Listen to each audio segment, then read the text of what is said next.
Hey everybody, David the AI Guide here. Happy New Year. And thanks to all my subscribers and new subscribers especially. And thanks for comments. And please share, like, and follow us on Facebook and Instagram and Twitter also. So today we're going to go back to one of our favorite topics, which is quantum computing.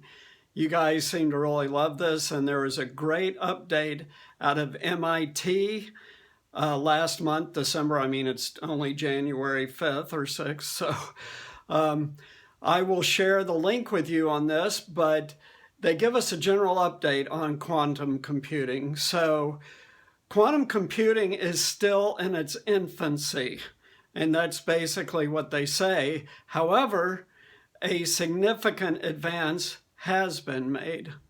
I'll explain.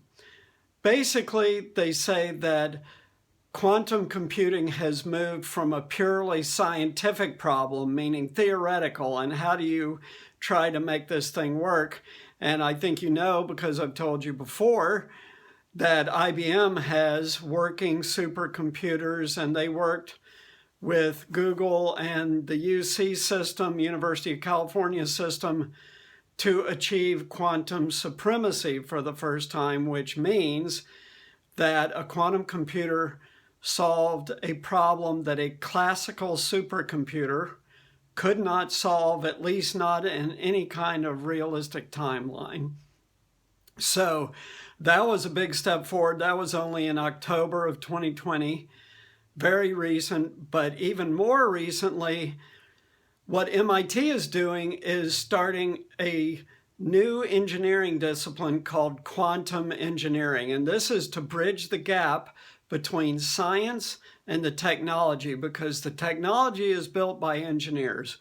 In traditional computing, the chip designs that have gotten better and better, smaller and smaller, faster and faster, are done principally by electrical engineers. And in one of my previous videos, I explained that classical computers work through transistors, which is an electrical instrument, and it uses different voltage to create ones and zeros that make the bits. Each one or zero is a bit that adds up to the megabits or gigabits or terabits that we have now.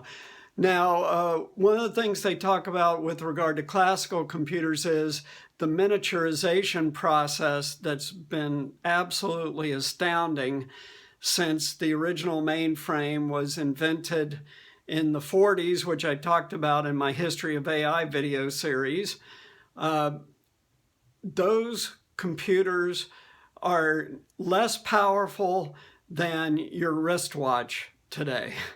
So, and this was a computer that filled an entire room, a huge mainframe computer. Even the digital mainframes, the original mainframe was mechanical, but even the digital mainframes are not as powerful from the old days, let's say the 50s and 60s, as a digital watch today. So it's breathtaking. That's a good word for what's happened in classical computing. But the miniaturization process will come to an end due to lack of physical space and the ability to further reduce transistors and other components that go into classical computers. And that was what led to the idea for quantum computing, which originated in the 1980s. And we're 30 years past that now, almost. But quantum computing is a very, very, very difficult technical problem. And here's why. So the great thing about quantum computing is that instead of each electrical pulse only being able to be a 1 or a 0, a quantum bit or a qubit can be either. It can be 0 or 1. There's another feature of quantum mechanics called entanglement, where pairs of qubits get linked. and help solve problems even more quickly. So quantum computers theoretically have the capability to be far, far faster than classical computers and solve very complex problems that classical computers simply will never be able to solve. So this really is the next step in New World in computing. There is a long way to go. There's two major thrusts of quantum computing.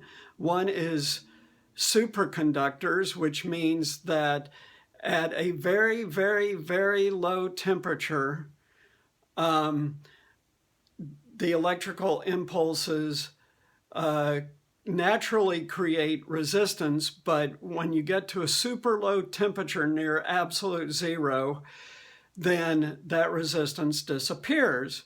So superconducting quantum computers have to be chilled to an exceptionally low temperature, and this is the kind of quantum computer that IBM built to achieve quantum supremacy. There's a whole nother path that's being worked on called a trapped ion quantum computer, and those computers trap an ion is a charged electrical particle. So in this case, an electron, which is part of an atom, and they're trapping that charged electron with a negative charge, because it's an electron, slightly above the chip, and they can move it around the chip to solve problems with lasers. The big limiting factor with either of these types of quantum computers is what they call decoherence, and that means that these qubits are very easily disrupted. They're much less durable than traditional bits in classical computers, which means that you have to have a very, very stable environment for the quantum computer to operate in, which is very difficult. Very difficult, because you're trying to move either a charged particle around or particles in a near absolute zero environment. And it's very easy to disturb the qubits and make them break down, and you lose the ability to do calculations.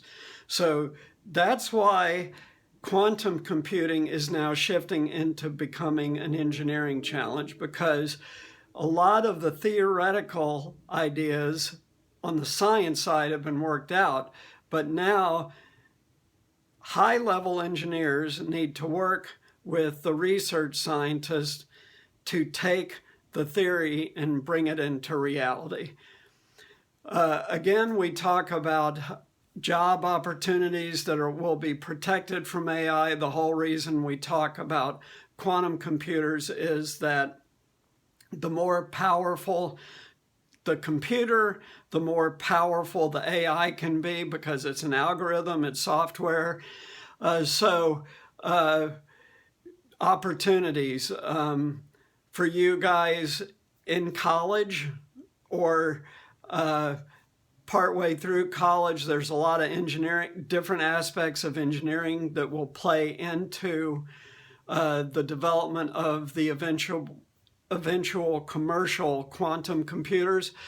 That'll be electrical engineering, it will be mechanical engineering, and probably other types of engineering as well. But let's say that that's not really your bag. Well, there's a lot of other things that will need to come together to make quantum computers commercially viable. And so that's going to be well down the road.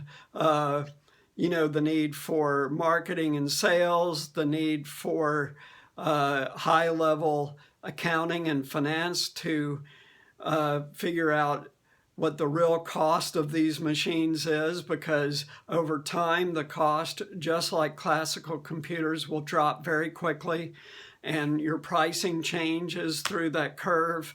And as they become more and more affordable, they become more widely adopted, just like all other technology. And there's probably a bunch of other stuff, but all of these facilities like MIT need people to help run it.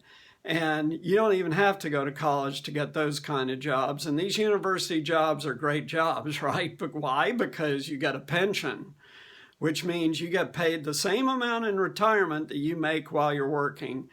That is almost impossible to come by in the private sector.